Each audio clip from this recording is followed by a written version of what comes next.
तर मंडळी, याआधी तुम्ही मसाला पान शोपचा मुखवास खाल्ला आहे का? तर नसेल खाल्ला तर तुम्ही नक्की ट्राय करा आणि नक्की घरी बनवा. त्यासाठी नागवेलीची पानं आपल्याला लागणार आहे 50, यासोबतच शोप लागणार आहे अर्धा किलो. या प्रमाणात आपण बनवणार आहोत.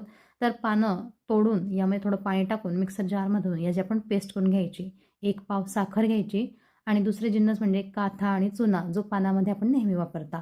तर कढईमध्ये अर्धा कप पाणी टाकून साखर आपण व्यवस्थित विरघळून घ्यायची. साखर विरघळली की यामध्ये शोप टाकायची. शोप साखरमध्ये व्यवस्थित मिक्स झाल्यावर यामध्ये आपल्याला काथा आणि चुना टाकायचा आहे. तर प्रमाण असं की 2 चमचे काथा आणि 1 पाऊच चुन्याचा व्यवस्थित मिक्स करून घ्यायचं. नंतर मिक्सर जारमध्ये आपण वाटून घेतलेली पेस्ट आहे पानाची, ती मिक्स करायची. नंतर थोड्या प्रमाणात मिक्सरमध्ये पाणी टाकून राहिलेली पेस्ट देखील काढून घ्यायची. शोपला अजून छान चव येण्यासाठी 1.5 चमचा काश्मीरी चमनबहार टाकलेला आहे. या ठिकाणी तुम्ही रेग्युलर चमनबहार टाकला तरी चालेल.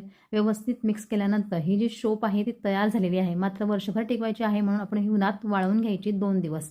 संपूर्ण शोप कोरडी झाल्यानंतर यामध्ये आपल्याला अस्मान तारा टाकायचा आहे. तर 2 ते 3 काड्या ठेचून त्याची पावडर यामध्ये करून अशा प्रकारे मिक्स करून घ्यायची.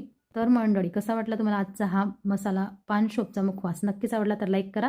चॅनलला सबस्क्राईब करायला विसरू नका.